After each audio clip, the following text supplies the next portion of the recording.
So I told you the first part of my first 2 years on board the Abraham Lincoln, and in October of '95 we got back to San Francisco, and we also knew the news before we were deploying on West Pac that the Abraham Lincoln would be moving to Bremerton, Washington for about a year overhaul. So as soon as we got back from the West Pac, we had to start working with our families to get ready to move to Bremerton. And some people actually got to move their cars on the flight deck in Hangar Bay. And we left for Bremerton, I'd say the 10th or so of November. And we started our trek up to Bremerton. It took us about a week to get there, and we got there the 15th, 16th, something like that. And a lot of people that were from Southern California that were on board the ships were always asking me, Luke, does it really rain as much as what they say? I knew I grew up in Oregon. I was like, well, we get a lot of rain, but not usually a lot of heavy rain. I couldn't be more wrong in the winter of 1995. In November of 1995, the Seattle area got 22 inches of rain. December there was 12 to 15 inches of rain, and in January there's another 12 inches of rain, and it continued to rain pretty steadily all the way until May. There was so much flooding in the Seattle area that there was a salmon run that year, and there'd be fish swimming up the street, and people were picking up the fish and like throwing them back into the river. It was like everywhere, mass flooding. We got to Bremerton, and they were supposed to drive the cars off the ship, but it was raining so heavily that for like the first day or something like that, they weren't allowing people to drive their cars off the ship. They eventually were able to do that. I was glad I wasn't one of those people that chose to have their cars moved on board ship. So the other thing is that Bremerton base was smaller than what it used to be. And we were told that all the single people would be living in hotels around Bremerton while we go through this overhaul process.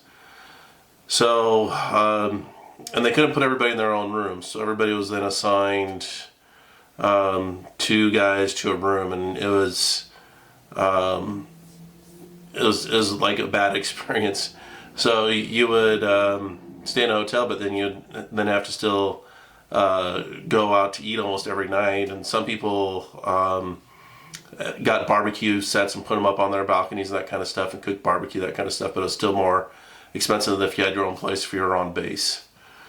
So it took a couple of months, and finally we get into dry dock situation. So before we get into our berthing area, the ship comes into, they put wood blocks, and they're like bolted down to the bottom of your pier, and they make sure you're all lined up, and then they start draining the water that's in there in your dry dock, and you start going down, and there are people monitoring where the blocks are at and where the ship is at, and as you come on down, they make sure you hit on there, and then you're like resting on these blocks, and then they drain the rest of the water.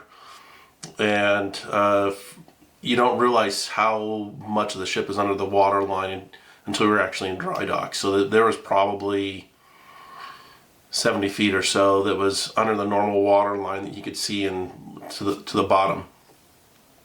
You also got to see the propellers, everything else like that. So it was pretty cool. So we get into dry dock, and there's all these operations that are supposed to be done, all these overhaul. They're going to strip the flight deck, put new material down for the flight deck. They're going to upgrade some of the radar systems. But down the reactor area, they're going to replace the resin there in the ion exchangers. We're going to do some upgrades on the steam systems, some upgrades on some of our electrical systems that we had there. And there were scheduled maintenance that you would go through for each one of these overhauls. Well, a lot of the work was normally scheduled for the dry dock personnel, but they decided that us on board ship were going to be able to do the work. So they put us on 12-hour shifts, and for about 60 days we worked 12-hour shifts every day. to get all the work done.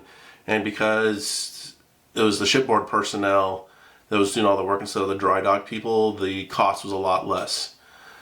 But this also pissed off a lot of people that were in the reactor department, and normally there's a 20-25% re-enlistment rate, and almost nobody re-enlisted. They already knew there's a lot of people that were going to be leaving because their enlistment was up, but the military can actually extend your time in the military, and there's 25 people in the reactor department that were supposed to get out at that time, and they were told they couldn't leave the Navy, and they had to stay in the Navy. So that also upset a lot of guys who are like, hey, my time's up and you're not allowing me to leave. So that made a lot of people angry. So it took about a year for the entire overhaul, and one of the things I was fortunate enough to do is one guy that I knew in the reactor department did re-enlist, and he chose to re-enlist on the deck of the USS Missouri, which was stationed up there in Bremerton at the time. The other battleships that were up there were the New Jersey and the Iowa. So the Iowa is down in San Pedro, close to where I'm at, here in LA. The New Jersey, I think, is in New Jersey, and of course the Missouri is now next to the Arizona in Hawaii. So I actually got to see the seal on the Missouri, where you look down and you're like, this is where the end of World War II was signed in the harbor there of Tokyo. And you're just like, I saw all these pictures growing up of the end of World War II, and I'm like standing on the Missouri looking at this plaque, and the ship was in mothball, but it was still technically an active ship. So before it became a museum, I actually got to stand on the battleship, the Missouri. So I'll always remember that. It was a great time. We were in overhaul for a year and a half, something like that, and we're finally starting to get they drained the water that was in the dry dock. We start doing sea trials, that kind of stuff, and they broke us into like 4 or 5 crews that would do all the watches while we get requalified as a ship to be able to go out at sea. So I was on one of those crews or whatever, and there's a lot of workups to be happening at that time. Finally, after we get qualified to be able to go back out to sea trials, we were moving again. We were moving to Everett, Washington. So the interesting thing in my career was I was in Orlando, Florida when they announced they were closing the base in Orlando, Florida. I was in Naval Air Station Alameda when the announcement came out they're closing that base. And now I was going to be on the first aircraft carrier ever to be stationed in Everett, and we were the second ship ever to be there. There was a smaller ship that was stationed there in Everett. So if you've never been to Everett, Washington, it's a really beautiful little city. Cassie Franklin is an old high school friend of mine, and she's now the mayor of Everett, Washington, and it's a beautiful place to be. You're next to the Olympic mountain ranges. You have a beautiful view of the Sound there, and it's a beautiful trip as you go from Everett out to sea for our time there. So I had a great time up there in Everett. My time was getting near for me to get out, and so I was looking to go to colleges. And I will tell all the military people out there, if you are applying for a job, your skills count. Your time in your service counts. I've been a hiring manager for people that are hourly that are going to do manual labor.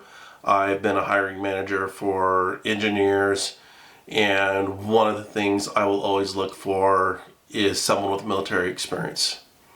So your skills do transfer over to the real world. You just have to be able to sell yourself and do some correct wording on there. The last story I have is for my time on board. I was trying to get 60 days vacation and then leave because my time was up on March 9th. The most they would give me was 45 days. And that it happened to be then that I would be getting out right after Super Bowl weekend and right after my birthday, which was on January 28th. And my friends threw me a huge Super Bowl party. It was a great weekend spent there. I got my vacation papers then on Tuesday that week, and I was off on like 45 days vacation before my time in the military was up. So stay tuned. I'll tell you more about my 45-day, 8,000-mile trip, and I'll also tell you for the service members what you should be looking for when you're writing your resume post military service.